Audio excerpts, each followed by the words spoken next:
पढ़े थे।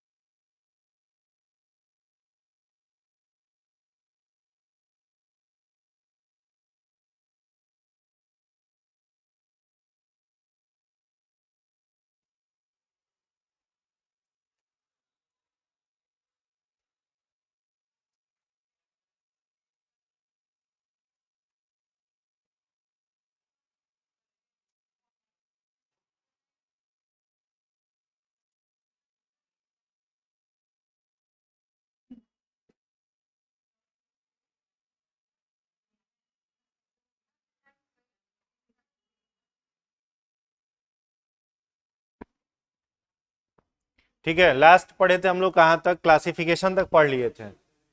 ठीक है, क्लासिफिकेशन ऑफ मैटर हुआ था ना, ये पदार्थों का वर्गीकरण टॉपिक हो गया था।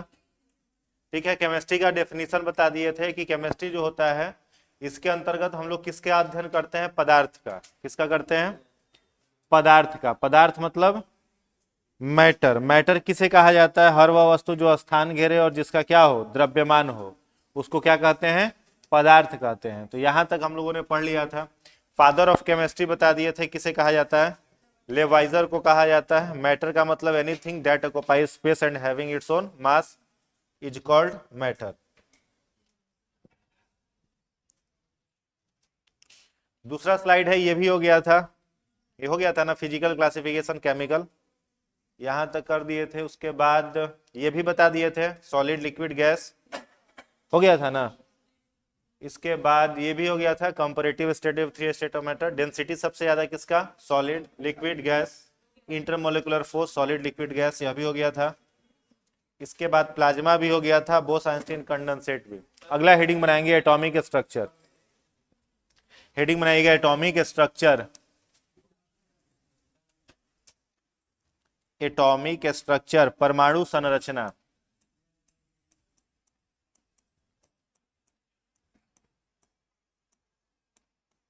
परमाणु संरचना, एटॉमिक स्ट्रक्चर। एटॉमिक स्ट्रक्चर हो गया। एटम किसे कहा जाता है या परमाणु? तो परमाणु जो शब्द है ना, ये दो शब्दों को मिलाकर के बना है। पहला वर्ड इसमें कौन सा है? परम, और दूसरा जो वर्ड क्या है? अणु। ठीक है, तो दोनों मिलाकर के क्या बना है? परमाणु। एटम अगर वर्ड को आप देखो तो दो वर्डों से बना है। पहला वर्ड इसका है टॉम। क्या है? टॉम। इस टॉम वर्ड का मतलब क्या होता है? अंग्रेजी में इसका मतलब होता है टू बाइट, यानी वैसा पदार्थ जिसे काटा जा सके, छोटा किया जा सके, उसको क्या कहते हैं? टॉम। और इसके आगे अगर एक वर्ड लगा दिया हमने ए, तो क्या बन गया? एटम। अब एटम को क्या कहते हो आप? नॉट टू बी बाइट, यानी वैसा चीज जिसको काटा नहीं जा सके, उसको क्या कहते हैं? एटम। पहले क्या था? टॉम। ए लग गया तो निगेटिव हो गया मामला। ठीक है, तो टॉम का मतलब जिसे काटा जा सके, एटम का मतलब जिसे काटा नहीं जा सके। परमाणु, परम माने सबसे छोटा, अणु माने कण। किसी भी कण का सबसे छोटा भाग क्या कहलाएगा? परमाणु। तो परमाणु को अगर डिफाइन करना हो तो आप क्या कहोगे? The smallest particle of matter which can not be divided into further particles. क्या? पदार्थ का सबसे छोटा भाग जिसको खंड या टुकड़ों में विभाजित नहीं कर सकते हैं, उसे क्या कहा जाता है? परमाणु। अब इस परमाणु के बारे में सबसे पहले रिसर्च शुरू करने वाले जो वैज्ञानिक थे उनका नाम था ऋषि कनाद। क्या नाम था? ऋषि कनाद। भारत के वैज्ञानिक थे, नाम था इनका ऋषि कनाद। ऋषि का मतलब पूजा पाठ करने वाला बाबा मत समझ ना। ऋषि का मतलब क्या होता है? रिसर्चर। ऋषि माने रिसर्चर, जो रिसर्च करते थे उनको क्या कहा जाता था? ऋषि। तो ऋषि थे, क्या नाम था उनका? कनाद। उन्होंने परमाणु के ऊपर रिसर्च किया था। ठीक है, और उन्होंने क्या कहा था? उन्होंने कहा था कि दुनिया में जितनी चीजें एग्जिस्ट करती हैं, जो भी धरती पर चीजें हैं, वो सब किस चीज की बनी हुई है? परमाणु की बनी हुई है। उन्हीं के थ्योरी को कॉपी पेस्ट करने का काम जिस व्यक्ति ने किया उसका नाम था डाल्टन। क्या नाम था? डाल्टन। तो डाल्टन आया, ऋषि कनाद ने एटम शब्द नहीं दिया था, इन्होंने क्या शब्द दिया था? परमाणु। क्या दिया था? परमाणु शब्द दिया था। और उसी परमाणु शब्द को अंग्रेजी में एटम कह दिया किस वैज्ञानिक ने? डाल्टन ने। और एटम का डेफिनेशन जो कि ऋषि कनाद ने हिंदी में दिया था, उसी डेफिनेशन को इसने अंग्रेजी में दे दिया। और क्या कह दिया? सबसे छोटा कण माने smallest particle which can not be divided, जिसे बांटा नहीं जा सकता। ये किसने कहा? डाल्टन ने। तो ऋषि कनाद, अगर आपसे पूछा जाए कि परमाणु शब्द देने वाले वैज्ञानिक कौन थे, तो ऋषि कनाद। परमाणु के कॉन्सेप्ट को सबसे पहले किसने समझाया? ऋषि कनाद। लेकिन दूसरा क्वेश्चन पूछा जाए कि फादर ऑफ एटॉमिक स्ट्रक्चर, परमाणु संरचना का जनक कौन है, तो आप किसका नाम लेते हो? डाल्टन। परमाणु संरचना का जनक का नाम पूछा जाए तो किसका नाम बोलिएगा? डाल्टन। और परमाणु का खोजकर्ता का नाम पूछेगा तो क्या कहिएगा? ऋषि कनाद। क्लियर है? अब देखिए इसमें क्या क्या लिखा हुआ है। पहला वर्ड इसमें लिखा हुआ है फर्स्टली, इसको लिखाएंगे, घबराना नहीं है। Firstly the structure of atom was given by Rishi Kanad. सबसे पहले एटम का जो स्ट्रक्चर होता है उसके बारे में ऋषि कनाद ने बताया। दूसरा लाइन क्या लिखा हुआ है? Atomic structure was introduced by John Dalton. लेकिन परमाणु का संरचना कैसा होता है, परमाणु दिखाई कैसा देता है, जैसे कोई भी परमाणु जो होगा वह किस शेप में होगा, तो स्फेरिकल होगा। परमाणु जो भी होगा उसका आकार कैसा होना चाहिए?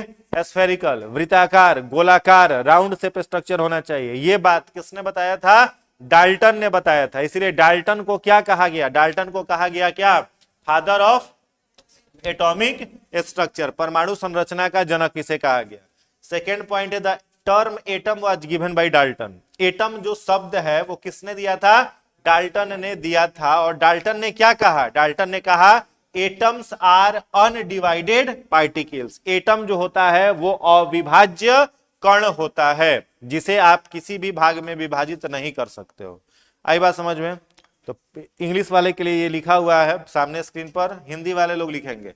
हिंदी वाले पहला लाइन लिखिएगा, पहला लाइन हिंदी वाले लोग लिखेंगे। सर्वप्रथम परमाणु के बारे में ऋषि कनाद ने बताया। सर्वप्रथम परमाणु के बारे में, सर्वप्रथम परमाणु के बारे में ऋषि कनाद ने बताया। किंतु एटम शब्द, एटीओएम, एटम शब्द, किंतु एटम शब्द जॉन डाल्टन ने दिया।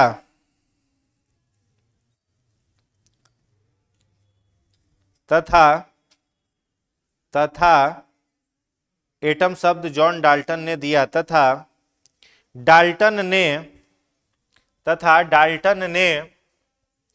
डाल्टन ने परमाणु को पदार्थ का, डाल्टन ने परमाणु को पदार्थ का अविभाज्य कण कहा। पदार्थ का अविभाज्य कण कहा। पदार्थ का अविभाज्य कण कहा। इसलिए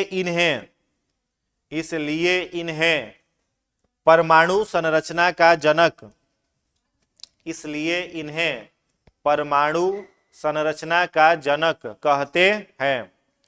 परमाणु संरचना का जनक कहते हैं। ठीक है? तो फादर ऑफ एटॉमिक स्ट्रक्चर किसे कहिएगा? डाल्टन को। ठीक है, चलिए आगे बढ़ते हैं।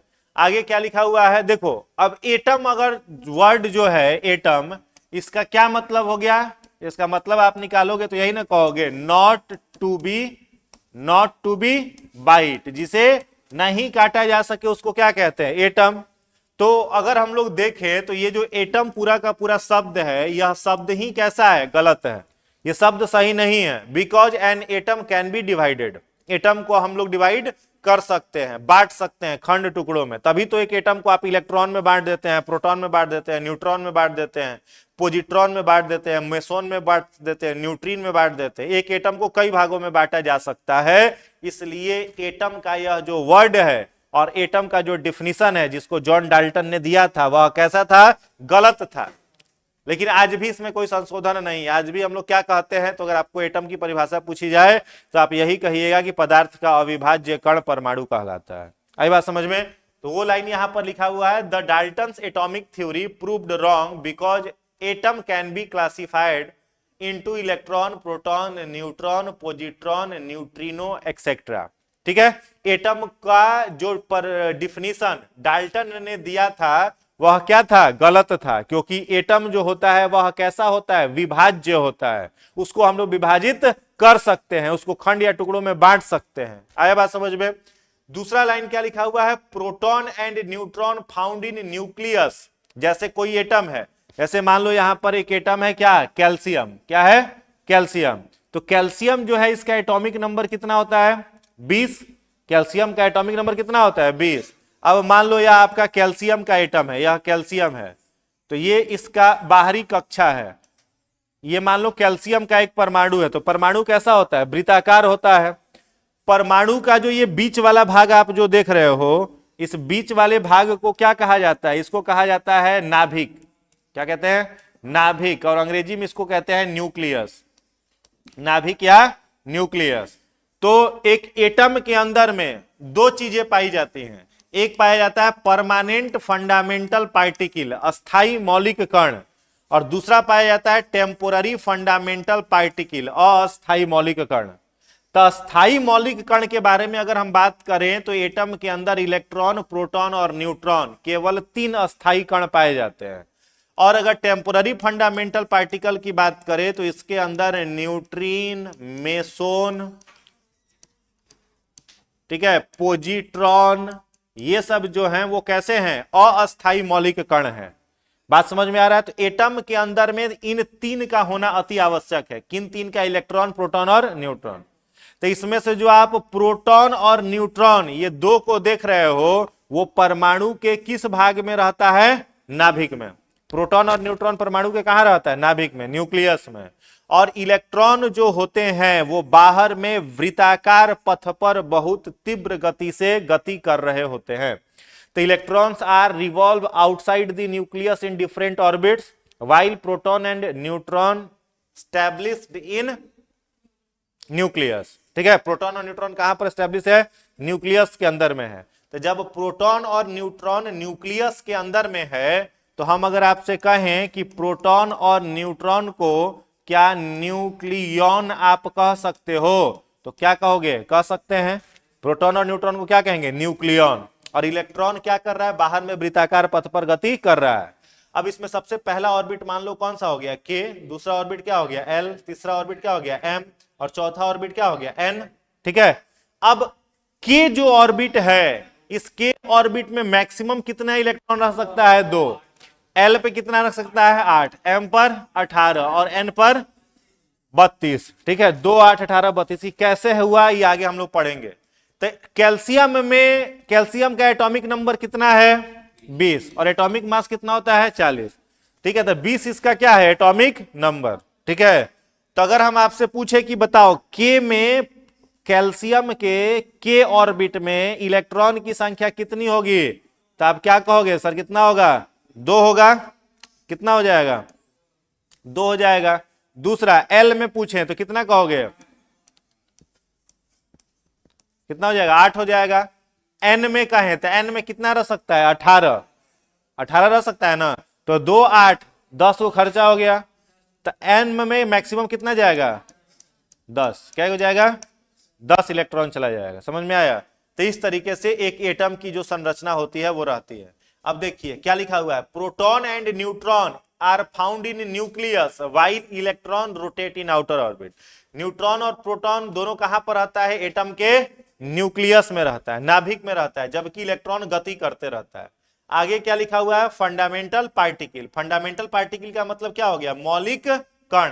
क्या हो गया, मौलिक कण। तो मौलिक कण 2 प्रकार का होता है। ठीक है, कौन कौन सा होता है, एक होता है अस्थाई मौलिक कण, परमानेंट फंडामेंटल पार्टिकल। तो अस्थाई मौलिक कण में कौन कौन है, इलेक्ट्रॉन, प्रोटॉन और न्यूट्रॉन। और अस्थाई मौलिक कण में बाद में बचे हुए जो भी हैं, मेजॉन, पॉजिट्रॉन, न्यूट्रॉन, इन सबको टेम्पोररी फंडामेंटल पार्टिकल या अस्थाई मौलिक कण के रूप में जाना जाता है।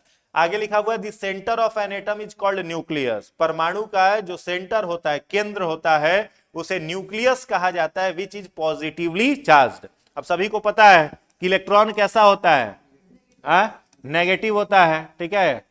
यह ऋणात्मक इसको कह सकते हैं, कैसा होता है, ऋणात्मक होता है। प्रोटॉन जो होता है वो कैसा होता है, पॉजिटिवली चार्ज होता है, यानी धनात्मक होता है। और जो न्यूट्रॉन होता है वो चार्जलेस होता है, यानी इस पर कोई चार्ज नहीं है। तो जब प्रोटॉन और न्यूट्रॉन परमाणु के नाभिक में है तो न्यूट्रॉन तो आपका चार्जलेस ही है ना, तो प्रोटॉन के कारण से परमाणु का जो नाभिक होता है वो कैसा होता है, पॉजिटिवली चार्ज होता है, यानी उस पर धनात्मक आयन जो है वह पाया जाता है। आगे लिखा हुआ है the mass of an atom is due to their nucleus. किसी भी एटम का मास जो है वो किस पर निर्भर करता है, उसके न्यूक्लियस पर। अब यहां पर एक वर्ड आया है, कौन सा वर्ड आया है, मास। क्या आया, मास। अच्छा, आप मार्केट में गए सब्जी खरीदने के लिए, तो आप मान लो आलू खरीद रहे हो, तो आप आलू 2 केजी मास खरीद रहे हो या फिर आप 2 केजी वेट खरीद रहे हो, ये बताओ। मास खरीद रहे हो कि वेट खरीद रहे हो, कंफर्म सोच के बताना। अच्छा, मास स्केलर क्वांटिटी है कि वेक्टर है, मास स्केलर है कि वेक्टर है, ये बताइए। मास जो होगा, स्केलर मतलब हिंदी में क्या कहते हैं, अदिश, और वेक्टर को क्या कहेंगे, सदिश। तो मास क्या, स्केलर की वेक्टर, स्केलर। क्या है, स्केलर। और वेट क्या है, स्केलर मतलब इट हैव ओनली मैग्नीट्यूड, इसके पास क्या है, केवल मैग्नीट्यूड, परिमाण है, डायरेक्शन नहीं है। और वेट में मैग्नीट्यूड है और इसके साथ क्या है, डायरेक्शन है। अब जैसे मान लो ये पेन है, तो इस पेन को हम गिराएंगे तो हमेशा ही ऊपर चला जाएगा क्या, या नीचे ही आएगा, यानी ये पेन हमेशा स्मॉल जी, जिसको एक्सेलरेशन ड्यू टू ग्रेविटी कहते हैं, उसी की तरफ जाएगा ना, तो हमेशा नीचे जाएगा। तो भार के कारण वस्तु का जो डायरेक्शन होता है वो हमेशा क्या होता है, फिक्स होता है। और मास किसको कहते हैं, internal volume of the body is called mass. Body का जो इंटरनल वॉल्यूम होता है उसको क्या कहते हैं, मास कहते हैं। ये जो मास है ये दुनिया में कहीं चले जाओ क्या होगा, कांस्टेंट। कैसा होगा, कांस्टेंट, माने जो है वो रहेगा, कहीं पर भी चेंज नहीं होगा। और बॉडी का जो वेट होता है, यह वेट कैसा होता है, वेरिएबल, मतलब हर स्थान पर क्या होगा, चेंज होगा। हर स्थान पर तो छोड़ो, तुम ये वाला झूला पर आप जरूर बैठे होगे, बड़ा वाला झूला ऐसे बैठे है ना, ऐसे ऐसे घूमते रहता है। तो इस झूला में यहां पर रहोगे तो आपके बॉडी का वेट कुछ और रहेगा, यहां रहोगे बॉडी का वेट कुछ और रहेगा, यहां रहोगे बॉडी का वेट अलग, यहां रहोगे बॉडी का वेट अलग। लिफ्ट में आप ऊपर नीचे जा रहे हो तो हर स्थान पर आपके बॉडी का वेट क्या हो रहा है, चेंज हो रहा है। समझ में आ रहा है। तो बॉडी का वो क्या चेंज हो रहा है, मास चेंज नहीं हो रहा है, बॉडी का क्या चेंज हो रहा है, वेट चेंज हो रहा है। आप चंद्रमा पर चले जाओ तो आपके बॉडी का जो वेट है वो कितना हो जाता है, G/6 हो जाता है। मान लीजिए आप 60 किलो के हैं तो चंद्रमा पर आपके बॉडी का वेट क्या किलो का हो जाएगा, 10 किलोग्राम का हो जाएगा। और वहीं पर अगर आप सूर्य पर चले जाएं, जो जाना पॉसिबल नहीं है, अगर चले जाएं तो आपके बॉडी का वेट हो जाएगा 27 इंटू जी, 27 गुना, सोचो भारी हो जाओगे। और चंद्रमा पर जाओगे तो कूदोगे तो कूदते रहोगे, इतना हल्का हो जाओगे। समझ में आ रहा है। तो आपके बॉडी का मास नहीं बदला, क्या बदला, वेट बदला। मास माने इंटरनल वॉल्यूम। अब चंद्रमा पर जाएंगे तो लीवर यहीं छोड़ के नहीं ना जाएंगे, साथ में लेके जाएंगे, तो वॉल्यूम शरीर का तो वही रहा क्या, तो मास कांस्टेंट और वेट वेरिएबल। समझ में आ रहा है। तो हमने क्या पूछा, आप आलू 2 किलो मास खरीदते हो कि 2 किलो वेट खरीदते हो, मास खरीदते हैं, वेट नहीं खरीदते हैं, ठीक है। तो 1 किलो यहां पर खरीदे हैं तो चंद्रमा पर जा करके वो तो कम ही ना हो जाएगा जी। तो आप किसे लड़ेंगे कि वहां गए थे तो 1 किलो का 6 हिस्सा घट गया क्या। तो हम लोग क्या खरीदते हैं, मास खरीदते हैं, वेट नहीं खरीदते हैं। बताया समझ में। यहां पर क्या लिखा हुआ है, the centre of an atom is called nucleus which is positively charge. The mass of an atom, atom का जो भी मास है वो मास किसके कारण है, उसके न्यूक्लियस के कारण से। अब कहोगे क्यों न्यूक्लियस के कारण से, तो देखो कोई भी एक एटम है तो इस एटम में इलेक्ट्रॉन इस बाहरी कक्षा में न घूम रहा है और सेंटर में इसका क्या है, प्रोटॉन प्लस न्यूट्रॉन सेंटर में, और इलेक्ट्रॉन क्या कर रहा है, घूम रहा है।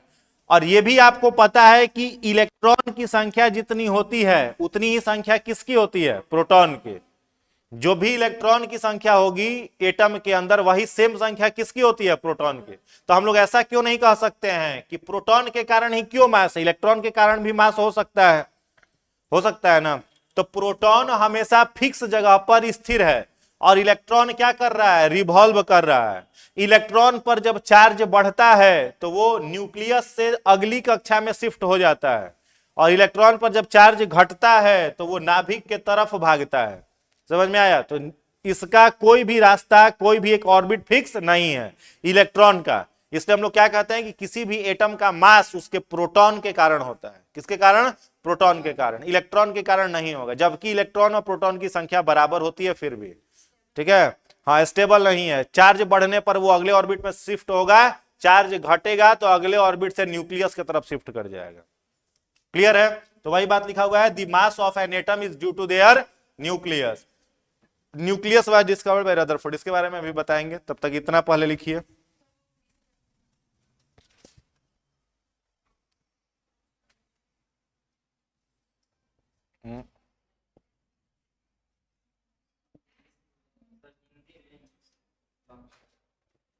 स्लाइड उड़ गया क्या?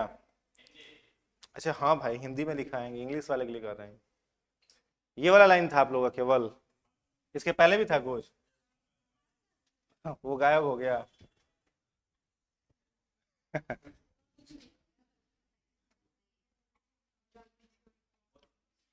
अच्छा, उसके पहले क्या था हम बता देते हैं। डाल्टन थ्योरी वाला था, लिख लीजिए। इंग्लिश वाले लोग लिखेंगे, उसके बाद हिंदी वाला लाइन बोल देते हैं। इंग्लिश वाले लोग लिखिएगा। हाँ हिंदी में लिखो। हाँ हिंदी वाले लोग लिखिएगा, उसी में इंग्लिश वाले मैनेज कर लेना। लिखिएगा, परमाणु में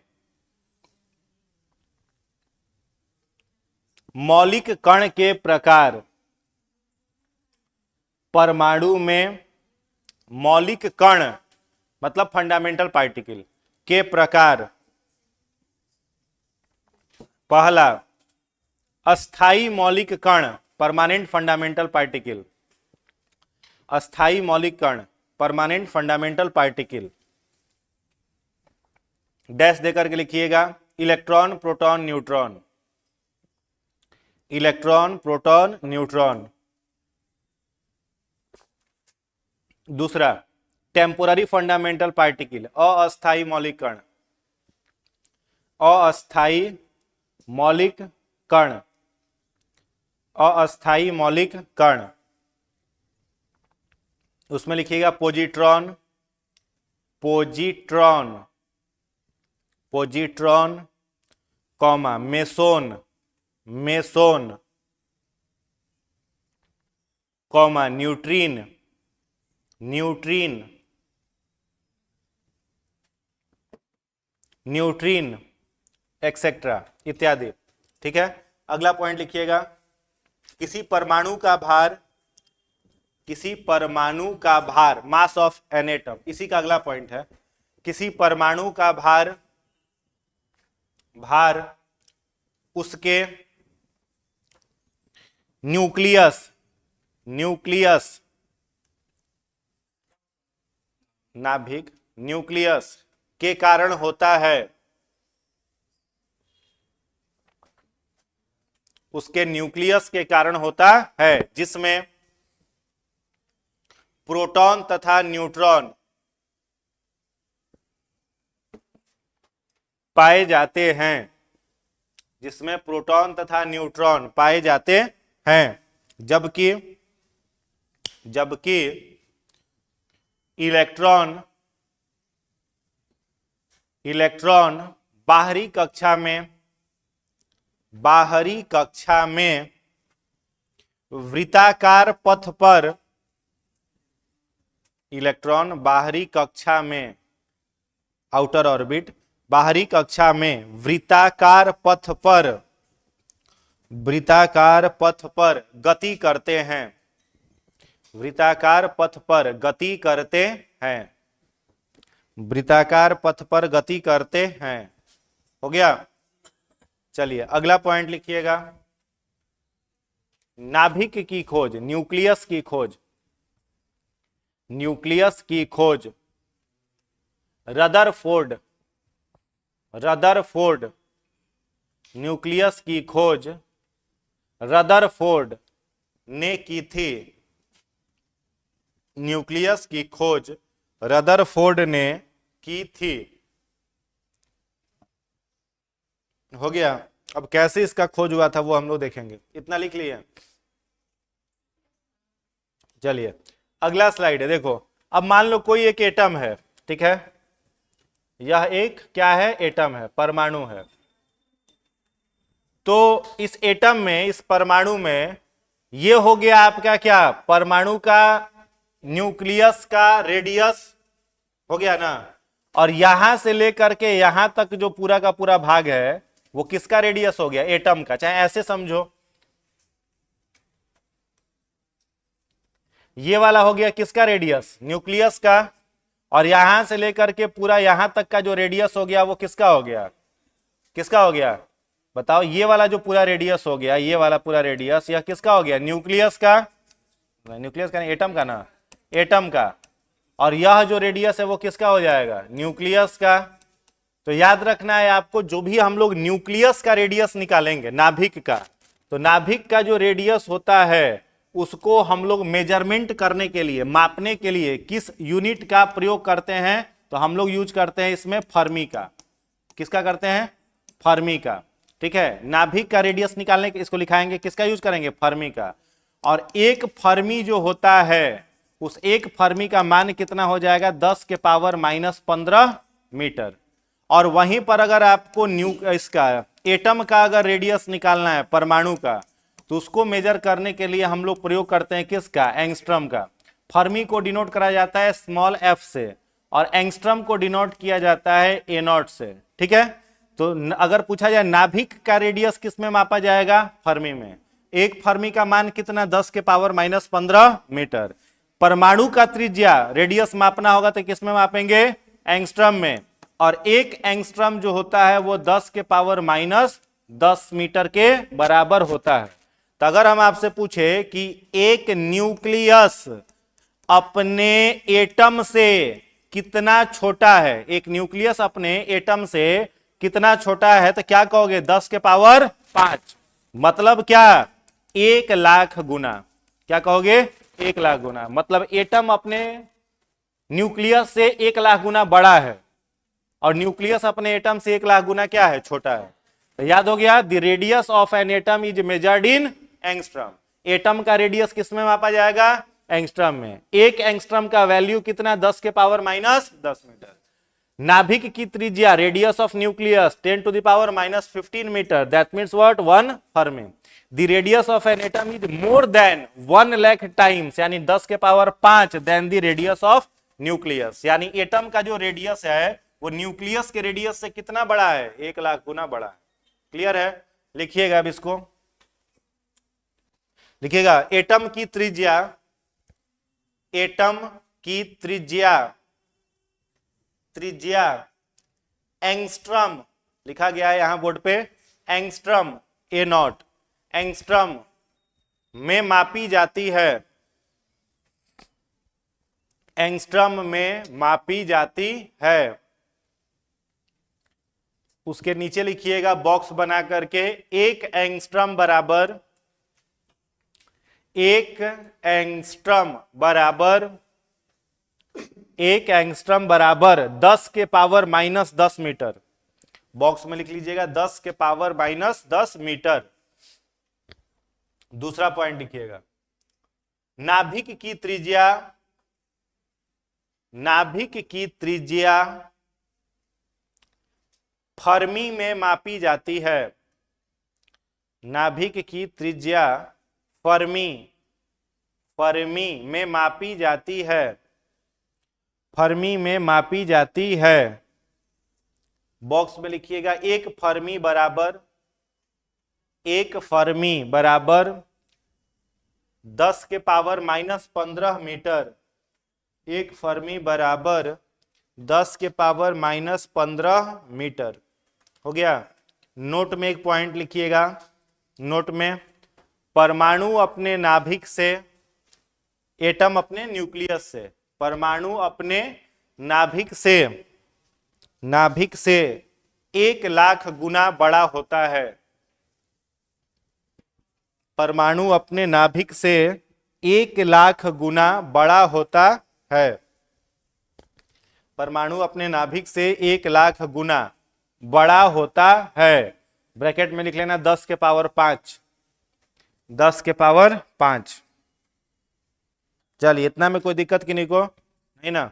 चलिए नेक्स्ट आइए, अगला स्लाइड है एटॉमिक मॉडल। इसको पहले समझना है, अभी लिखना नहीं है। देखो, एटॉमिक मॉडल मतलब क्या है कि एक एटम दिखने में कैसा होता है। ठीक है, एक एटम अब अनडिवाइडेड पार्टिकल है तो उसको देखा जाना आसान थोड़ी है, बहुत मुश्किल है। तो एटम दिखता कैसे होगा, इसके बारे में कई सारे वैज्ञानिकों ने अपना क्या किया, रिसर्च किया। और शुरुआत के सब वैज्ञानिक गलत गलत थ्योरी देते चले आए। एक ही वैज्ञानिक का थ्योरी जो था वो सही था, नील्स बोर का। बाद बाकी सभी का थ्योरी क्या था, गलत था। तो परमाणु के बारे में सबसे पहला परमाणु का संरचना देने वाले वैज्ञानिक जो थे उनका क्या नाम था, थॉमसन। पूरा नाम था जे थॉमसन। ठीक है, तो परमाणु का सबसे पहला संरचना देने का काम किया जे थॉमसन साहब ने। और जे थॉमसन साहब ने परमाणु को क्या कहा, इन्होंने कहा कि एक एटम जो होता है वो तरबूज के तरह होता है। कैसा होता है, तरबूज के तरह। तो जे थॉमसन साहब का जो एटॉमिक मॉडल था उसे कहा जाता है परमाणु का तरबूज मॉडल, या फिर दूसरा कहा जाता है plum pudding model. Water question आएगा, वाटरमेलन एटॉमिक मॉडल किसका था, तो जे थॉमसन का। प्लम पुडिंग मॉडल किसका था, जे थॉमसन का। अब जे थॉमसन ने क्या कहा वो समझिएगा। जे थॉमसन ने इसमें कहा कि कोई भी एक एटम होता है, कोई भी एक परमाणु होता है तो वह कैसा होता है, तरबूज के तरह होता है। कैसा होता है, तरबूज के तरह होता है। मतलब यह एक वाटरमेलन के तरह होता है। परमाणु मतलब तरबूज। ठीक है, अब इस तरबूज का जो पूरा का पूरा रेड वाला पार्ट है, लाल रंग का जो पार्ट है, इसको उन्होंने क्या कहा, इसको उन्होंने कहा प्रोटॉन। क्या कहा, तरबूज का लाल वाला भाग क्या होता है, प्रोटॉन। और इस तरबूज के भीतर में बहुत सारे क्या होते हैं, बिखरे हुए अलग अलग जगह पर बीज होते हैं। तो जो बीज अलग अलग बिखरे हुए हैं, इन बिखरे हुए बीजों को उन्होंने क्या कहा, इलेक्ट्रॉन। क्या कहा, इलेक्ट्रॉन कहा। अब इन्होंने कहा क्या कि परमाणु के अंदर इलेक्ट्रॉन अलग अलग जगह बिखरे हुए हैं। तो बताओ ये बात सही है कि गलत है, गलत है। इलेक्ट्रॉन बिखरा हुआ थोड़े है, फिक्स ऑर्बिट में लगातार क्या कर रहा है, गति कर रहा है, वो बिखरा हुआ नहीं है। इस कारण से इनका वाटरमेलन एटॉमिक मॉडल, परमाणु का तरबूज सिद्धांत कैसा हो गया, निरस्त कर दिया गया, गलत कर दिया गया। और इनके समय जे थॉमसन के समय तक नाभिक की खोज भी नहीं हुई थी, न्यूक्लियस की खोज भी नहीं हुई थी। तो प्रोटॉन न्यूट्रॉन का, केवल प्रोटॉन के बारे में यह पता था कि ये प्रोटॉन जो होता है वो तरबूज का लाल वाला भाग है और इलेक्ट्रॉन इसके अंदर बिखरे हुए बीज होते हैं। तो watermelon atomic model J Thomson. दूसरा इन्होंने कौन सा मॉडल दिया, प्लम पुडिंग। क्या दिया, प्लम पुडिंग मॉडल इनका था। तो प्लम पुडिंग मॉडल का मतलब क्या होता है कि इन्होंने एटम को डोनट्स की तरह माना। डोनट्स जो हम लोग खाते हैं, केक टाइप का जो रहता है, तो डोनट्स जो रहता है उस डोनट्स में क्या रहता है, एक तो उसका क्रीम और मैदा वाला भाग रहता है, दूसरा उसके अंदर में ड्राई फ्रूट्स रहता है। तो जो डोनट्स के अंदर में ड्राई फ्रूट्स हैं, ठीक है, जो उसके अंदर में ड्राई फ्रूट्स डले हुए हैं, उसको इन्होंने क्या कहा, इलेक्ट्रॉन। क्या कहा, इलेक्ट्रॉन। और उसके अंदर में जो उसका क्रीम वाला भाग है उसको उन्होंने क्या कहा, प्रोटॉन। क्या कहा, प्रोटॉन। तो यही दो मॉडल देने का काम किसने किया, जे थॉमसन ने। तो जे थॉमसन में खाली याद रखोगे क्या, परमाणु का पहला मॉडल देने का काम जे थॉमसन ने, वाटरमेलन एटॉमिक मॉडल देने का काम जे थॉमसन ने, प्लम पुडिंग मॉडल किसने दिया, जे थॉमसन ने। प्लम पुडिंग मॉडल में तरबूज के लाल वाले भाग को जे थॉमसन ने क्या कहा, प्रोटॉन। बीज को क्या कहा, इलेक्ट्रॉन। बस इतना ही याद रखना है। ठीक है, तो पहला इसमें हेडिंग बनाइएगा, परमाणु मॉडल। परमाणु मॉडल, एटॉमिक मॉडल, परमाणु model, atomic model, atomic model हो गया। इसमें पहला लिखिएगा Thompson model. Thompson model, Thompson model नाम है थॉमसन, जे थॉमसन नाम है उनका, तो थॉमसन मॉडल नहीं कहेंगे। हाँ, थॉमसन मॉडल। इसमें लिखिएगा इन्होंने watermelon atomic model, watermelon atomic model इन्होंने वाटरमेलन एटॉमिक मॉडल, वाटरमेलन मतलब तरबूज, वाटरमेलन एटॉमिक मॉडल तथा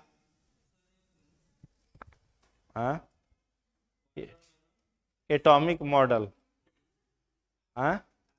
अच्छा आगे बोले, तथा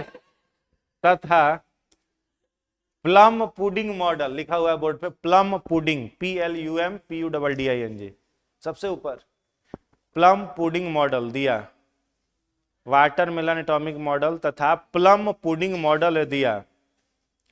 दूसरा पॉइंट लिखिएगा,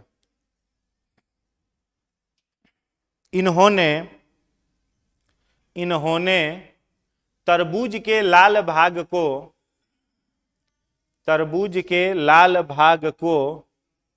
प्रोटॉन, तरबूज के लाल भाग को प्रोटॉन तथा उसके बिखरे बीजों को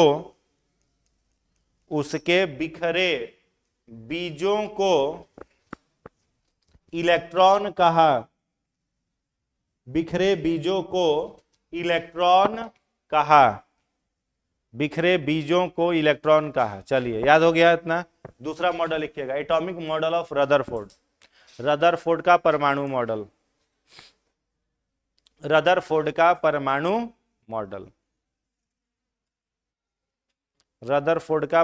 मॉडल हो गया। अब देखो रदरफोर्ड का परमाणु मॉडल क्या कहते हैं, इसको पहले समझ लेते हैं फिर लिखिएगा।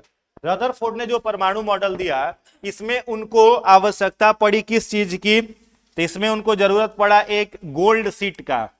किसका पड़ा? गोल्ड सीट का, यानी सोना का एक पतला चादर। ठीक है, तो रदरफोर्ड ने सबसे पहला काम क्या किया, इन्होंने सोना का, गोल्ड का एक पतला सा चादर ले लिया, थिन सीट ऑफ गोल्ड। ठीक है, ये अंदर में पूरा गोल्ड ही था। ठीक है, तो एक थिन सीट ऑफ गोल्ड इन्होंने लिया रदरफोर्ड ने, और फिर उन्होंने क्या किया, उन्होंने एक किरण तैयार की। कौन सी किरण तैयार की? अल्फा किरण। कौन सा किरण तैयार करा इन्होंने? अल्फा रे। ठीक है, अल्फा रे इन्होंने तैयार किया। अल्फा रे का नेचर आप सभी को पता है कि अल्फा रे कैसा होता है, कैसा होता है? पॉजिटिव। अल्फा रे कैसा होता है? पॉजिटिव। और इस अल्फा रे को प्रोड्यूस करने के लिए उन्होंने जिस धातु का प्रयोग करा वो कौन सा धातु था? रेडियम। कौन सा धातु था? रेडियम। रेडियम समझ रहे हो, चमकीला धातु होता है, पीरियोडिक टेबल में मिलता है चमकीला धातु।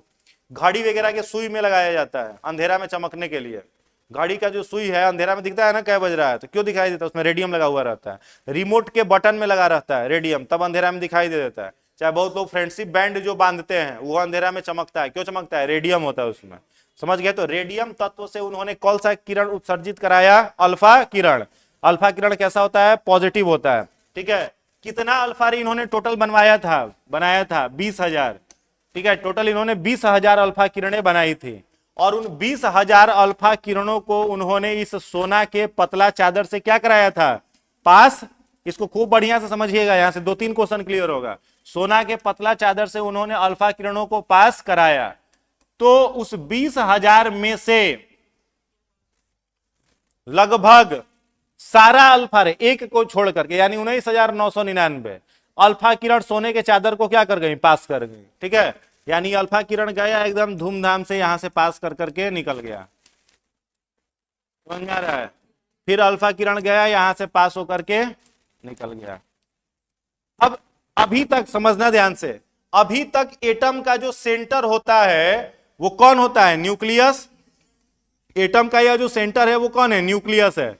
तो अभी तक इस न्यूक्लियस के बारे में किसी को कोई जानकारी नहीं थी कि यहां पर न्यूक्लियस होता है, माने न्यूक्लियस का खोज अभी हुआ नहीं था। मान के चलो यहां कुछ नहीं है, और रदरफोर्ड अल्फा किरणों की लगातार बौछार करा रहे सोना के चादर से।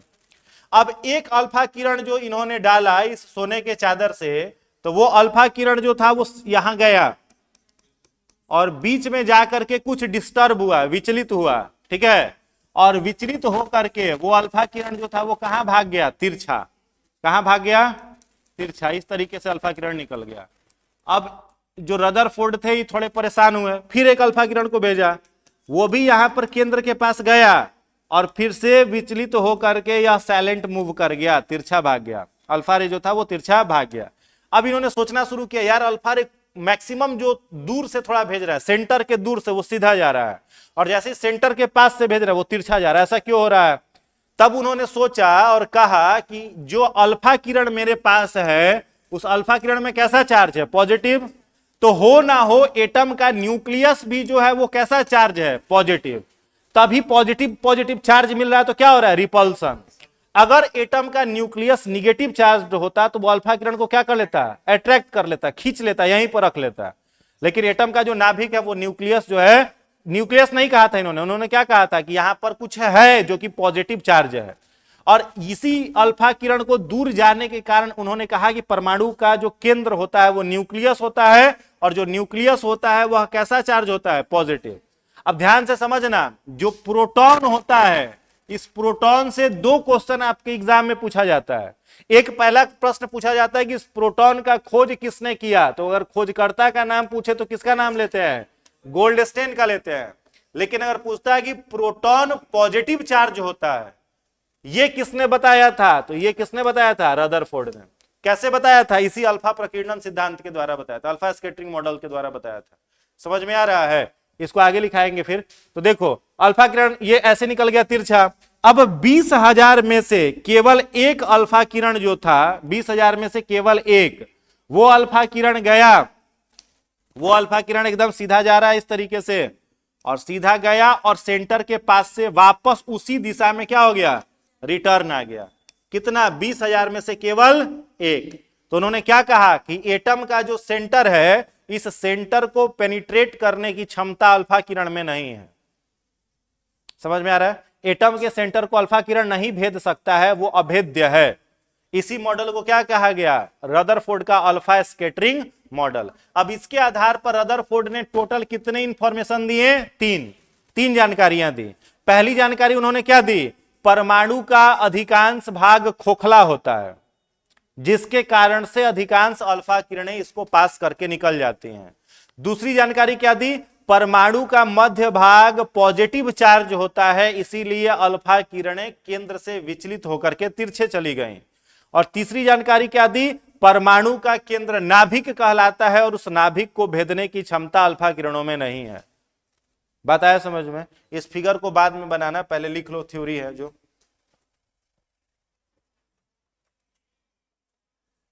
हाँ, इसको लिखिएगा, लिखिएगा, ये हेडिंग बना लिया है ना, एटॉमिक मॉडल ऑफ रदरफोर्ड। इसमें लिखिएगा यह मॉडल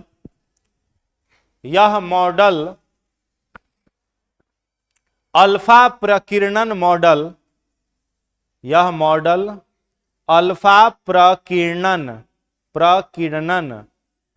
मॉडल भी कहलाता है, अल्फा प्रकीर्णन मॉडल भी कहलाता है। अगला पॉइंट, इसमें रदरफोर्ड ने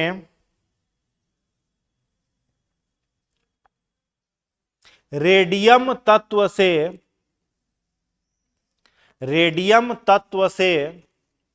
20,000 अल्फा किरणें उत्सर्जित की। 20,000 अल्फा किरणें उत्सर्जित की तथा उन्हें सोना के पतला चादर से पार कराया, तथा उसे सोने के पतले चादर से पार कराया।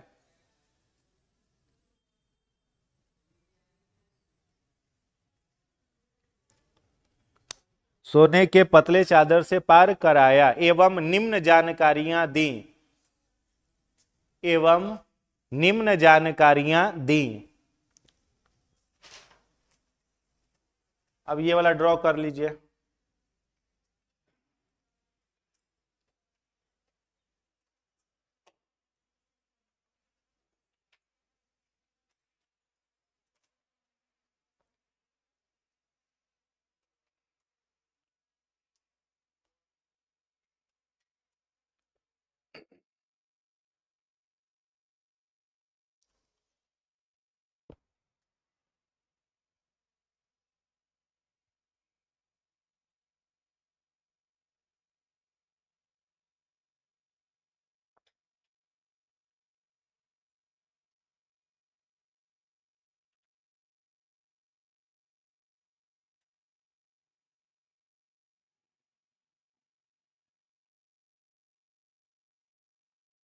हो गया।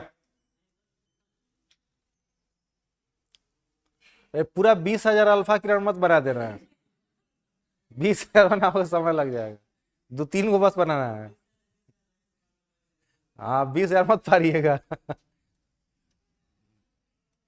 चलिए हो गया। निम्न जानकारी यदि लिख लिया है ना। पहली जानकारी,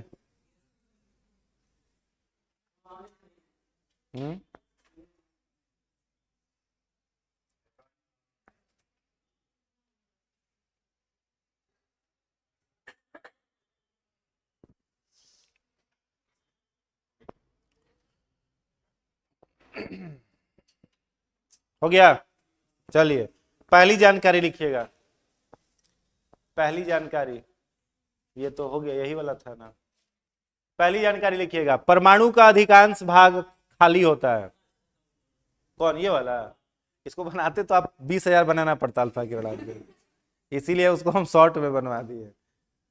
देखिए अब परमाणु का अधिकांश भाग खाली होता है, परमाणु का अधिकांश भाग खाली होता है। दूसरा पॉइंट, खाली होता है, खाली या खोखला लिख सकते हैं, खाली होता है। दूसरा पॉइंट लिखिएगा, परमाणु का मध्य भाग धनात्मक होता है, परमाणु का मध्य भाग धनात्मक होता है। धनात्मक माने पॉजिटिव चार्ज, पॉजिटिव चार्ज धनात्मक होता है। धनात्मक होता है तो समझ गया ना, अल्फा किरण तिरछा भागा था इसलिए कहा, ठीक है। और तीसरा भाग लिखिएगा, परमाणु का मध्य भाग नाभिक मतलब न्यूक्लियस, परमाणु का मध्य भाग नाभिक कठोर होता है,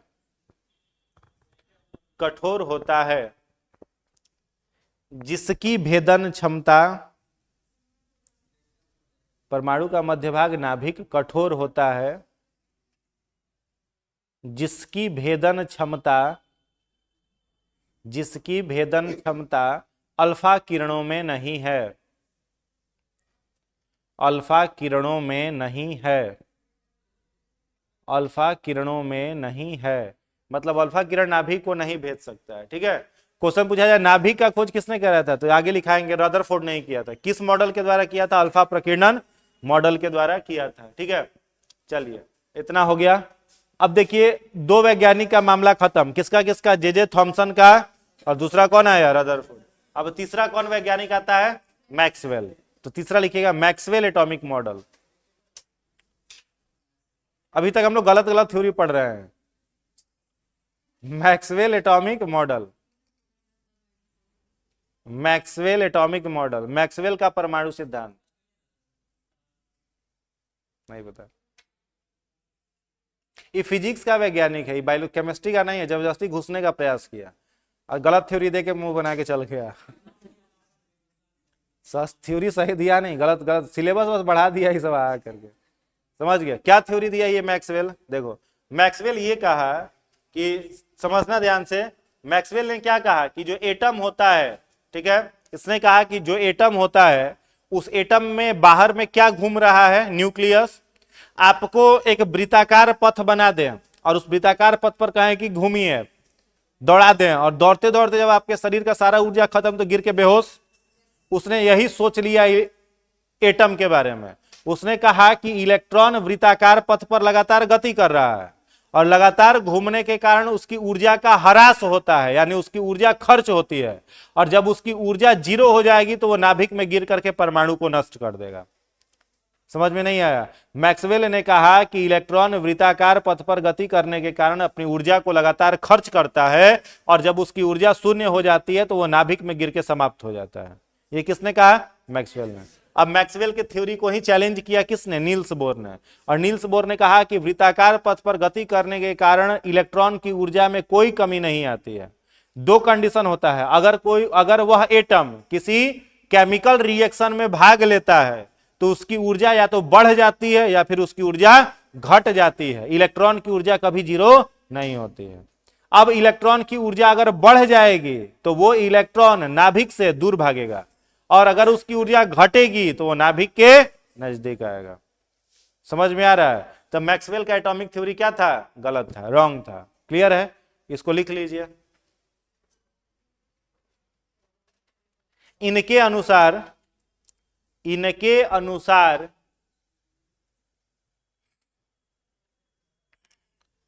वृत्ताकार पथ पर गति करने के कारण,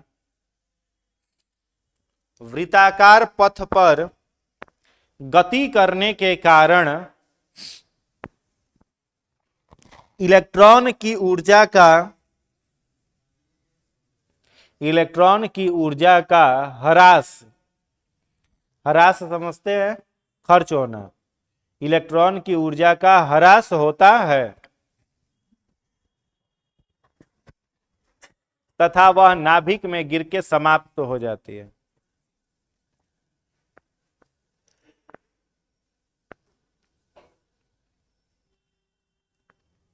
दूसरा पॉइंट इसी का लिखिएगा।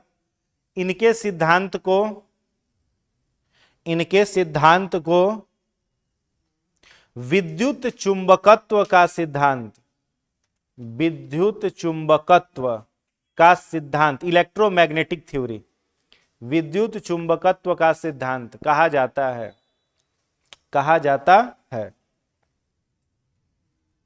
विद्युत चुंबकत्व का सिद्धांत कहा जाता है। ठीक है, अब इसके बाद कौन वैज्ञानिक आता है? फोर्थ में आता है कौन? Niels Bohr.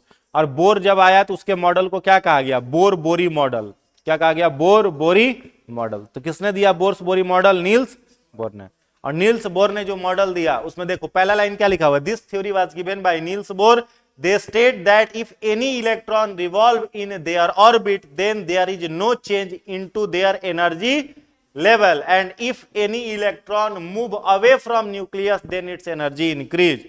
समझ में आया? नील्स बोर ने क्या कहा कि यदि कोई इलेक्ट्रॉन वृत्ताकार पथ पर गति करेगा उसकी ऊर्जा में कोई कमी नहीं है, ऊर्जा बढ़ने पर वो नाभिक से दूर भागेगा। बस यही कहा नील्स बोर ने। समझ में आया? तो लिखिएगा बोर बोरी मॉडल। बोर बोरी मॉडल, बोर बोरी मॉडल, बोर बोरी मॉडल डैश देकर लिखिएगा। यह नील्स बोर ने दिया, यह नील्स, नील्स नी आधा ल दंत स, नील्स बोर ने दिया, नील्स बोर ने दिया। अगला पॉइंट, इसके अनुसार इलेक्ट्रॉन पर जब ऊर्जा बढ़ती है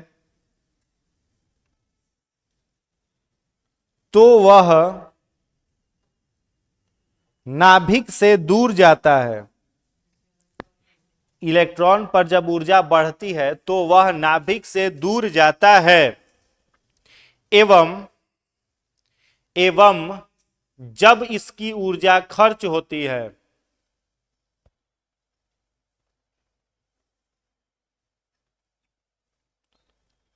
तो नाभिक के नजदीक आता है,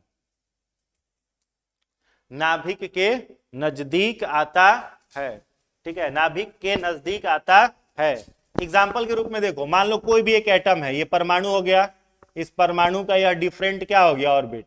यह ऑर्बिट हो गया, तीन हम लोग ले लेते हैं, तीन ऑर्बिट हो गया। यह कौन सा है? के है, एल है और एम है। ये तीन ऑर्बिट हो गया। इस के पर मैक्सिमम इलेक्ट्रॉन क्या को रहेगा? 2 रहेगा। इस पर कितना रहेगा? 8। इस पर कितना रहेगा? 18। ठीक है, और ये 2 इलेक्ट्रॉन लगातार इस पर गति कर रहा है ना। समझ में आ रहा है? ये 8 इलेक्ट्रॉन इस पर गति कर रहा है। तो गति करने के कारण मैक्सवेल क्या सोचा था? मैक्सवेल कहा था कि उसकी ऊर्जा खर्च होती होगी, और ऊर्जा खर्च हो जाने के बाद परमाणु खत्म हो जाता होगा। नील्स बोर ने क्या कहा कि ऊर्जा खर्च नहीं होगी। अच्छा एक बात बताओ, ये एटम केमिकल रिएक्शन में भाग लेगा? अच्छा, atoms are electrically what? Positive, negative, neutral. हाँ, एटम क्या होता है? इलेक्ट्रिकली न्यूट्रल होता है। कोई भी परमाणु विद्युत रूप से क्या होता है? उदासीन होता है, न्यूट्रल होता है। एटम का कौन सा ऑर्बिट केमिकल रिएक्शन में भाग लेता है? तो याद रखोगे केवल बाहरी ऑर्बिट। अंदर का ये जो सेल है, वैलेंस सेल, ये कभी भी केमिकल रिएक्शन में भाग नहीं लेता। केमिकल रिएक्शन में केवल भाग लेगा सबसे बाह्यतम कक्षा। समझ में आ रहा है? तो जब यह एटम किसी केमिकल रिएक्शन में भाग लेगा तो इस पर जो इलेक्ट्रॉन है, इस इलेक्ट्रॉन की ऊर्जा या तो बढ़ जाएगी या फिर ऊर्जा क्या हो जाएगी? घट जाएगी।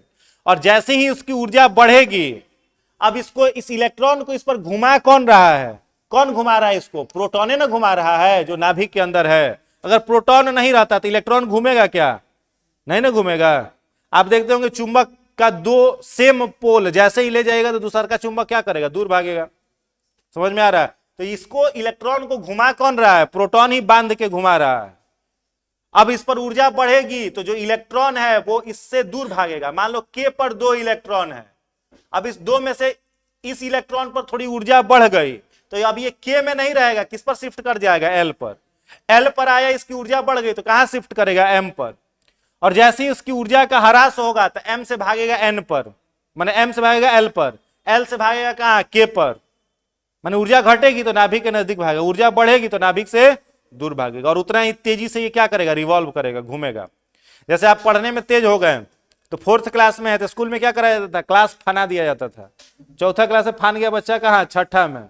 5वां नहीं पढ़ा, उसको हम लोग क्या कहते थे? क्लास फान गए। शुरू में तो बुझाता ही नहीं था फानना मतलब क्या, फान जाना क्लास मैंने कूद जाना यहां से वहां।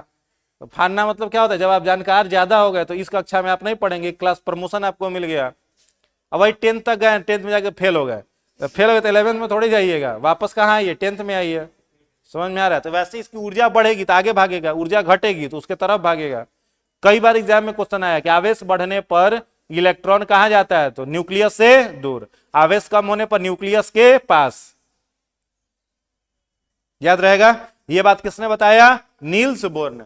उसके बाद देखिए ये जो पॉइंट लिखा गया है सब इंपॉर्टेंट पॉइंट है। इलेक्ट्रॉन का अगर खोज करता, अगर आपसे पूछा जाए कि इलेक्ट्रॉन का खोज, ध्यान पहले समझ दो, अभी छापो मत। इलेक्ट्रॉन का खोज किस मॉडल से किया गया तो क्या कहिएगा? Watermelon atomic model. इलेक्ट्रॉन का खोज किस मॉडल से किया गया? Watermelon atomic model. ये मॉडल किसने दिया? J Thomson. तो watermelon atomic model, plum pudding model, electron का खोज करता, तीनों कौन? J Thomson. कब किया? 1897 में। कोई जरूरी नहीं है, सन ईसा शताब्दी साइंस में नहीं पूछता है, वो इतिहास में याद रखिएगा, यहां पर कोई जरूरत नहीं है।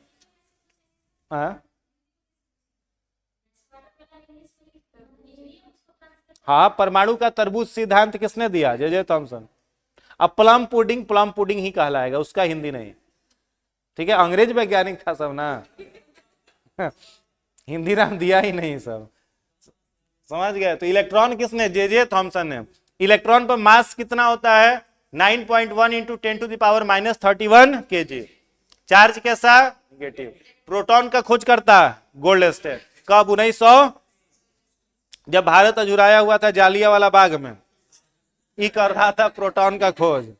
ये प्रोटॉन का उस समय खोज कर रहा था। तो प्रोटॉन का खोज, अब प्रोटॉन पॉजिटिव चार्ज होता है, ये किसने बताया था? रदरफोर्ड ने। ठीक है, और प्रोटॉन का खोज करता है गोल्डस्टीन। मास इतना, इसका कितना हो जाएगा? 1.6725 इंटू 10⁻31 kg, 27 kg। चार्ज कैसा? पॉजिटिव। न्यूट्रॉन का खोज किसने? चैडविक ने। सबसे लास्ट में सोचो कितना दिन लगा न्यूट्रॉन को खोजने में? 1919 से सीधा 1932, लगभग कितना साल हो गया? 15 साल के आसपास, 14-15 साल लगे। क्यों लगा इसको खोजने में ज्यादा समय? इसलिए लगा क्योंकि इस पर कोई चार्ज ही नहीं था, कोई चार्ज ही नहीं था। ठीक है, बदमाश बच्चा ही नहीं है, सिंपल बच्चा है, एकदम भोदा टाइप के, चुपचाप बैठा हुआ है, किसी से बातचीत कर रहा है तो खोजे जाने में समय लगा इसको, नहीं वो चालाक बच्चा है। हाँ, तो न्यूट्रॉन का खोज किसने किया? चैडविक ने। कब किया? 1932 में। मास उसका उतना हो जाएगा और चार्ज क्या हो जाएगा? उस पर कोई चार्ज नहीं। ठीक है, चलिए इसको लिख लीजिए। एक और चीज इसमें ऐड कर लीजिएगा, इसका होता है -1.6 इंटू,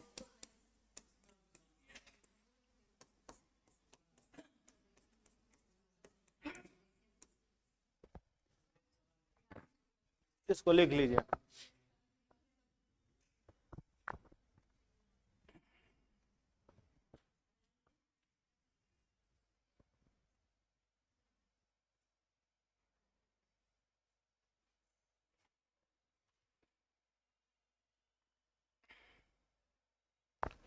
ये 3 लाइन ही मत बनाना, इसमें आप थोड़ा सा बढ़ा लीजिएगा, 6 लाइन कर लीजिएगा। ठीक है, 6 लाइन खाली कर लीजिएगा।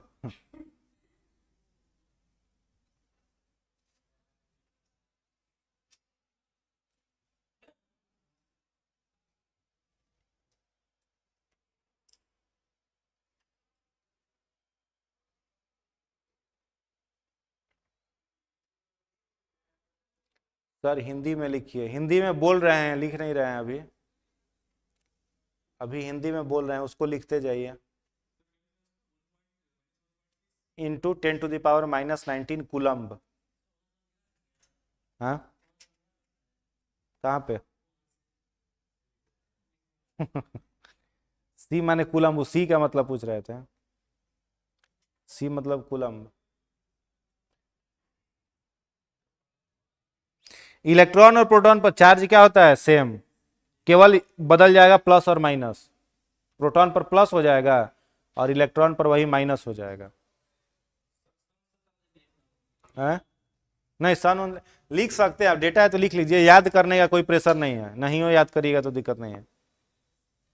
बस इंपॉर्टेंट यही है याद करना कि खोज किसका कौन किया था, चार्ज कितना होता है। मास भी याद नहीं रखोगे कोई दिक्कत नहीं है, मास को काट देना, मत याद करना, केवल क्या याद कर लेना? चार्ज। लिख लिए तो छोड़, ठीक है, याद मत करिएगा, उसके जगह पर इतिहास के 2-3 को डेट वोट याद कर लीजिएगा।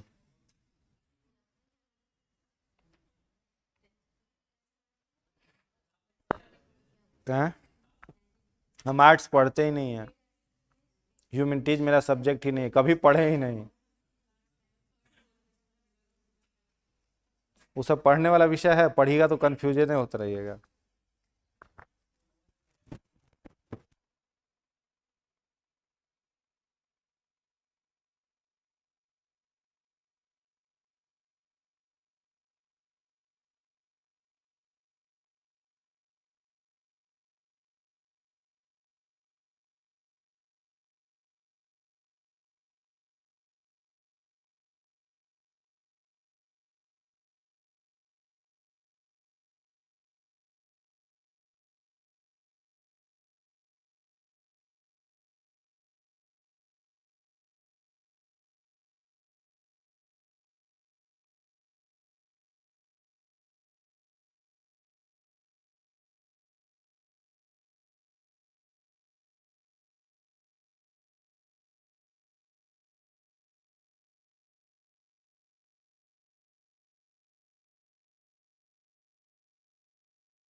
एल्बर्ट आइंस्टीन का, तो एल्बर्ट आइंस्टीन का जीवनी पढ़ रहे थे, तो आइंस्टीन के बारे में पढ़ोगे ना तो पता चलेगा वो कभी भी फ्री टाइम में रहते थे तो माला जपते थे। एल्बर्ट आइंस्टीन प्लेन में एक बार जा रहे थे तो माला उनके हाथ में था, फ्री टाइम में बैठे माला निकाल करके जपना शुरू कर देते थे। उनके बगल में एक सहयात्री था, उन पर कॉमेंट किया कि आज के समय, वो पहचानता नहीं था आइंस्टीन को कि यही है, कमेंट क्या किया कि अभी के समय में आइंस्टीन जैसा जीनियस वैज्ञानिक पैदा हो चुका है, फोटो इलेक्ट्रिक इफेक्ट पर रिसर्च चल रहा है और ये बैठ करके माला जप रहा है, कौन हो तुम? आइंस्टीन कुछ बोले नहीं, बताया नहीं भाई हम कहा है कौन। फ्लाइट लैंड किया, सब लोग आइंस्टीन को आए रिसीव करने के लिए, सब लोग माला पहना रहे हैं। किसी से पूछा ही कि कौन थे, कौन है ये? मेरे बगल में ही बैठ के बताया कि आइंस्टीन है। बेचारा बड़ा उदास हो गया, मायूस होकर गया आइंस्टीन के पास, कहा कि सर एक बात बताइए। पहले तो माफी मांगा, फिर कहा कि एक बात बताइए कि आप इतने बड़े जीनियस वैज्ञानिक हो के माला क्यों जप रहे थे?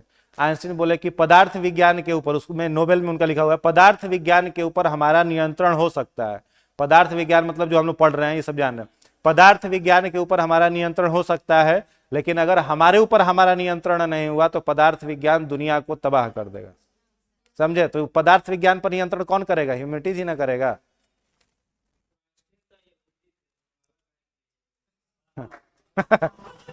उसके बाद जो क्रिश्चियंस होते थे, पता है कि नहीं, सबसे ज्यादा माला कौन जपता है? सबसे ज्यादा माला कौन जपता है? क्रिश्चियन संप्रदाय में मिलेगा। इस्लाम में भी लोग माला जपते हैं, पता है कि नहीं? अपना है, जपने का है, जप सकते हैं। बताएंगे बाद में क्लास के बाद पूछिएगा। समझ गया? तो फ्री टाइम में क्या करते थे वो? माला जपते थे। और केवल वही नहीं, और भी भारत को परमाणु संपन्न राष्ट्र बनाने का पहला सपना देखने वाले होमी जहांगीर भाभा, भाभा रिसर्च इंस्टीट्यूट महाराज, होमी जहांगीर भाभा। हाँ, तो उनके बारे में पढ़िए तो भाभा साहब जो थे वो हमेशा क्या करते थे, माला हाथ में रहता था। बाबा नहीं थे, भाभा, बाबा नहीं। भारत को परमाणु संपन्न राष्ट्र बनाने, सोचो छोटा छोटा जो देश था वो भारत को एटम बम दिखा के डराता था, जिसका कोई औकात नहीं, बेचारे के पास रोटी कपड़ा नहीं है आज के समय में, भारत को परमाणु बम दिखाता था, बोल में मार दें परमाणु बम। अब उसका हालत क्या है। तो भारत को परमाणु संपन्न बनाने के पीछे उन लोगों का बहुत बड़ा योगदान था। कलाम साहब का भी कंट्रीब्यूशन उसमें कितना बेहतर था। और कलाम साहब भी कब कर पाए, उस समय प्रधानमंत्री कौन थे, वाजपेयी जी थे। ठीक है, कुछ देर के लिए बस अमेरिका का सैटेलाइट भारत के क्षेत्र से बाहर हुआ, उतना देर में पोखरण में परमाणु बम का परीक्षण हो गया। अब सोचिए उसके लिए गट्स चाहिए ना, 10 मिनट 12 मिनट का टाइम था, उसमें परमाणु परीक्षण भारत कर लिया। बाद में अमेरिका को पता चला, फिर ढक को दिया, सब परमाणु परीक्षण किया, फिर जितना दूर किया था उसको मिट्टी उट्टी से बराबर कर दिया कि पता नहीं चले सैटेलाइट को। तो इतना सारा काम किया। तो उतना भाभा जो थे रिसर्च साइंटिस्ट, वो लोग देवता की श्रेणी के व्यक्ति वो लोग थे, काफी जीनियस वो लोग थे। समझ में आ रहा है। आइंस्टीन साहब की उसी किताब में लिखा हुआ है, स्टूडेंट को जीवन में बाकी कहीं जाए या नहीं जाए 3 जगह जरूर जाना चाहिए। आइंस्टीन ने जिक्र करा है 3 जगह हर एक विद्यार्थी को जाना चाहिए। पहला, अगर जीवन, स्टूडेंट ही नहीं सभी को 3 जगह। पहला जगह क्या बताया उन्होंने, लाइब्रेरी। ठीक है, दूसरा क्या बताया, जिम, और तीसरा क्या बताया, मंदिर। लाइब्रेरी, जिम और मंदिर। लाइब्रेरी किस लिए, ताकि धरती पर रहने के काबिल आप रह सके, अपडेट अपने आप को करते रहें। आज के समय जितने साइंटिस्ट हैं, रिसर्च के बाद जीवन भर वो लोग पढ़ते हुए मिलेंगे। आप जाकर के जेएनयू के प्रोफेसर लोगों से मिलिए, बीएचयू के प्रोफेसर, आज भी उन लोग रिसर्च पेपर पर लगातार उन लोगों का रिसर्च होते रहता है। जितने सारे शोध जो छपते हैं वो लोग लगातार रिसर्च में लगे हुए हैं। एक जो सीनियर प्रोफेसर है उनके पीछे कम से कम 50 को से ज्यादा जेआरएफ लगा रहता है, जूनियर रिसर्च फेलो, वो सब काम कर रहा है। तो सीनियर प्रोफेसर लगातार अपडेट किए हैं, तब तो जूनियर प्रोफेसर काम कर रहा है। इसलिए जीवन भर विद्यार्थी बने रहना, अगर धरती पर रहना है तब, अपने ग्रोथ को लगातार करना है तब, जीवन भर क्या बना रहना है, स्टूडेंट। तो उन्होंने क्या लिखा है, पहला लाइब्रेरी, दूसरा क्या लिखा है, जिम। अब जिम का मतलब जिम ही जाना नहीं, जिम मतलब शरीर को फिट रखना। ठीक है, शरीर को स्वस्थ रखना, यानी फिजिकल वर्क करना, कम से कम योगा प्राणायाम जो भी चीज है उसको करना। और तीसरा, मन को और मानवता को बचाए रखने के लिए अपने धार्मिक जगहों पर जाना, मंदिर मस्जिद जो जिनका है वहां पर जाना। किसने लिखा, आइंस्टीन ने लिखा। सोचिए इस लेवल के वैज्ञानिक इस स्तर की बात कह रहे हैं तो कुछ तो प्रभाव है तब ना, क्या जी। चलो ये 3 लिख लिए। इलेक्ट्रॉन कौन, जे थॉमसन। प्रोटॉन कौन, गोल्डस्टीन। न्यूट्रॉन कौन, चैडविक। इसके बाद लिखिएगा पोजिट्रॉन, पोजिट्रॉन, पोजिट्रॉन। यहीं पर नीचे में लिख लेना anti particle of electron, anti particle of electron. हाँ, नीचे में लिख लीजिए एंटी पार्टिकल ऑफ इलेक्ट्रॉन। मतलब पोजिट्रॉन को इलेक्ट्रॉन का प्रतिकण कहा जाता है। मतलब ये जो पोजिट्रॉन है ये इलेक्ट्रॉन को वृत्ताकार पथ पर घूमने से विरोध करता है। इसका समझ में आया। केवल इसका खोजकर्ता का नाम आपको याद रखना है, एंडरसन। हाँ, पोजिट्रॉन का खोजकर्ता एंडरसन। हाँ, हिंदी लिखना है तो लिख लीजिए इलेक्ट्रॉन का प्रतिकण, इलेक्ट्रॉन का प्रतिकण। खोजकर्ता कौन हो गया, एंडरसन। ठीक है, इसके बाद लिखिएगा न्यूट्रिन, लिख लीजिए anti particle of electron, electron का प्रतिकण। न्यूट्रिन, न्यूट्रिन वैज्ञानिक का नाम लिख लेना पॉली, पाउली, PAULI, पाउली। उसके बाद लिखिएगा मेसोन, मेसोन। इसका खोजकर्ता लिख लेना युकावा, युकावा, युकावा। उसके बाद लिख लीजिएगा न्यूक्लियस, न्यूक्लियस नाम लिख लीजिएगा रदरफोर्ड, रदरफोर्ड। हाँ, न्यूक्लियस नाभिक, रदरफोर्ड।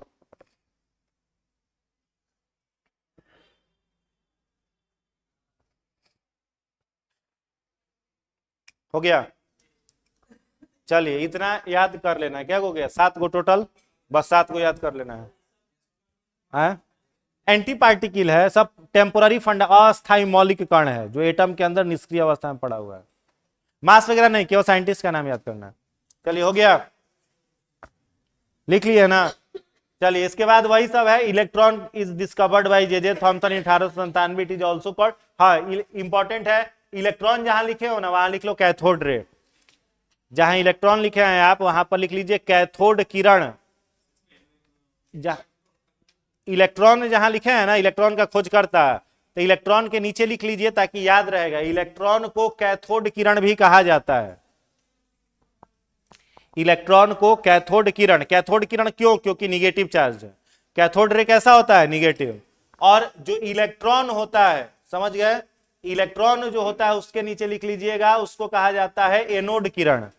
प्रोटॉन जहां लिखे हो ना, प्रोटॉन के नीचे लिख लेना एनोड किरण, ANODE, एनोड किरण, एनोड किरण। ठीक है, प्रोटॉन को क्या कहेंगे? एनोड। और कैथोड किसे कहेंगे? इलेक्ट्रॉन। न्यूट्रॉन जो होता है न्यूट्रल होता है, इसका खोज चैडविक किए थे, ये आप लिख चुके हैं। न्यूट्रिन के बारे में भी लिख लिए हैं, किसने किया था? पाउली। न्यूट्रिन चार्जलेस मासलेस, कोई चार्ज नहीं कोई मास नहीं। मेसोन का खोज किसने किया? युकावा। बोसोन का खोज आप लोगों को हम पढ़ा दिए थे, किसमें पढ़ाए थे? बोस आइंस्टीन कंडेंसेट में। बोसोन का खोज किसने किया था? सत्येंद्रनाथ बोस, SN बोस ने किया था। पोजिट्रॉन का खोज किसने किया? एंडरसन। किसने किया? एंडरसन। और इसको क्या कहा जाता है? Anti particle of electron, electron का प्रतिकण। ये भी आपने लिख लिया। आगे है क्या? एटॉमिक नंबर, परमाणु क्रमांक। हेडिंग बनाएंगे परमाणु क्रमांक, एटॉमिक नंबर, परमाणु क्रमांक, एटॉमिक नंबर, एटॉमिक नंबर। हो गया। परमाणु क्रमांक क्या होता है? अभी के समय में जो हम लोग पीरियोडिक टेबल पढ़ते हैं वो कौन सा है? मॉडर्न पीरियोडिक टेबल है। किसने बनाया था? मोस्ले ने। किसने बनाया था? मोस्ले ने। और अभी जो मॉडर्न पीरियोडिक टेबल है, मॉडर्न पीरियोडिक टेबल जिसका बनाया, आविष्कार बनाया किसने? मोस्ले ने। किस आधार पर बनाया है उन्होंने? तो एटॉमिक नंबर के आधार पर बनाया है। तो स्वाभाविक सा बात है कि इस एटॉमिक नंबर का खोजकर्ता कौन होगा? मोस्ले। कौन होगा? मोस्ले। एटॉमिक नंबर किसे कहते हैं? तो जैसे अगर मान लो लिखा हुआ है यहां पर कैल्शियम 20 और 40, तो एटॉमिक नंबर जो होता है वो कहां लिखा जाता है? नीचे। एटॉमिक मास कहां लिखोगे? ऊपर। मास मतलब क्या होता है? भार। भार को कहां रखते हैं? सिर पर। क्या? और नंबर का चप्पल पहनते हैं तो नंबर कहां रखेंगे? पैर में। ठीक है, नंबर पैर में और मास ऊपर में। तो ये एटॉमिक मास और ये एटॉमिक नंबर। तो ये एटॉमिक नंबर का खोजकर्ता कौन हो गया? मोस्ले। कौन हो गया? मोस्ले। एटॉमिक नंबर को जिसको मोस्ले ने खोजा था, इसको डिनोट किस लेटर से किया जाता है? जेड से। किससे डिनोट करते हैं? जेड से। और आपको पता होना चाहिए, क्या पता होना चाहिए? कि एक एटम के अंदर में जितना इलेक्ट्रॉन होता है उतना ही प्रोटॉन होता है और उतना ही एटॉमिक नंबर होता है। बात आई समझ में? यानी इलेक्ट्रॉन की संख्या, प्रोटॉन की संख्या और एटॉमिक नंबर तीनों इक्वल होंगे, तीनों बराबर होंगे। ये बातें किसने बताई? मोस्ले ने। चलिए पहला पॉइंट इसमें लिखिएगा, इसकी खोज मोस्ले ने की। इसकी खोज मोस्ले ने की।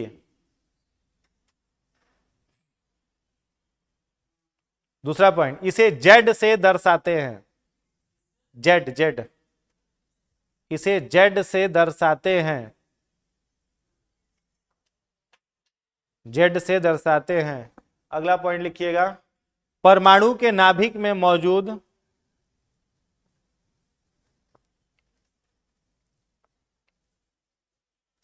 प्रोटॉन की कुल संख्या, मौजूद प्रोटॉन, प्रोटॉन की कुल संख्या, प्रोटॉन की कुल संख्या परमाणु संख्या कहलाती है। प्रोटॉन की कुल संख्या परमाणु संख्या कहलाती है। प्रोटॉन की कुल संख्या परमाणु संख्या कहलाती है। अब ब्रैकेट में ये लिख लीजिए, E बराबर P बराबर Z।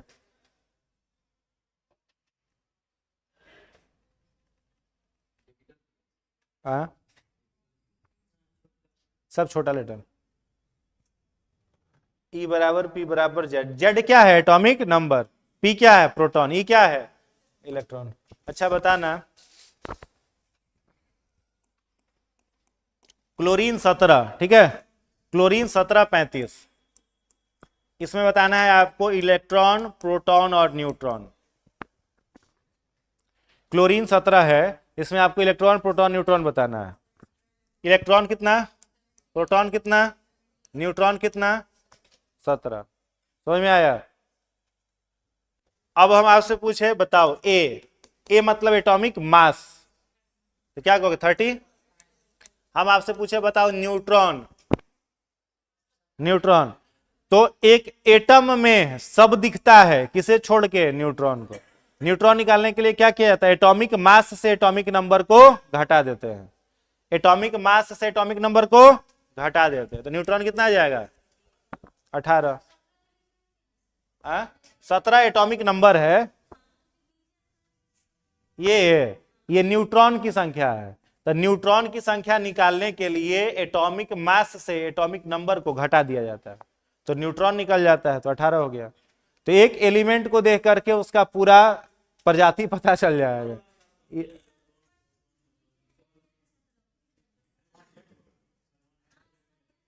अच्छा, यहां जेड होगा, ई जेड है, ठीक। अब हो गया।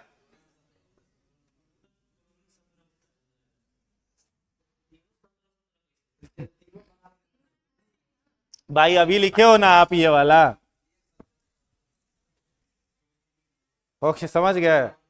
चलिए, ठीक है। चलिए, या फिर अगर दिया गया है आपको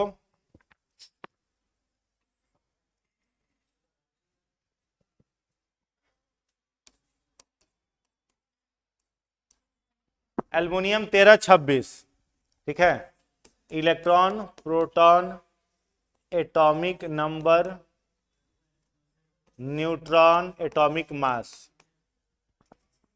तो इलेक्ट्रॉन कितना, प्रोटॉन, एटॉमिक नंबर, न्यूट्रॉन, हाँ, तो 26 में से 13 घटा 13, और एटॉमिक मास 13। समझ गया? चलिए, तो क्लियर हो गया इतना, आगे बढ़ा जाए। लिख लिया ना? इसमें एक क्लास और लगेगा, केवल कल का, और उसके बाद परसों इसका टेस्ट। लिखने को जरूरी नहीं, तो याद हो गया आपको। Z बराबर P बराबर E। अब सेम चीज है यहां पर, मान लो सोडियम दिया हुआ है, सोडियम 11 और 23, ठीक है। तो एटॉमिक नंबर, प्रोटॉन, इलेक्ट्रॉन सब क्या है? 11 है। इसमें न्यूट्रॉन आपको निकालना होगा, तो न्यूट्रॉन निकालना हो तो कितना हो जाएगा? 12। और एटॉमिक मास अगर कहोगे तो कितना हो जाएगा? 23 हो जाएगा। क्या पोटेशियम में भी वही होगा, गोल्ड में भी वही होगा, ठीक? कोई कष्ट? चलो, अब ये है एटॉमिक मास, इसको नेक्स्ट डे, ठीक है, कल के क्लास में ये खत्म हो जाएगा, परसों इसका टेस्ट श्योर। परसों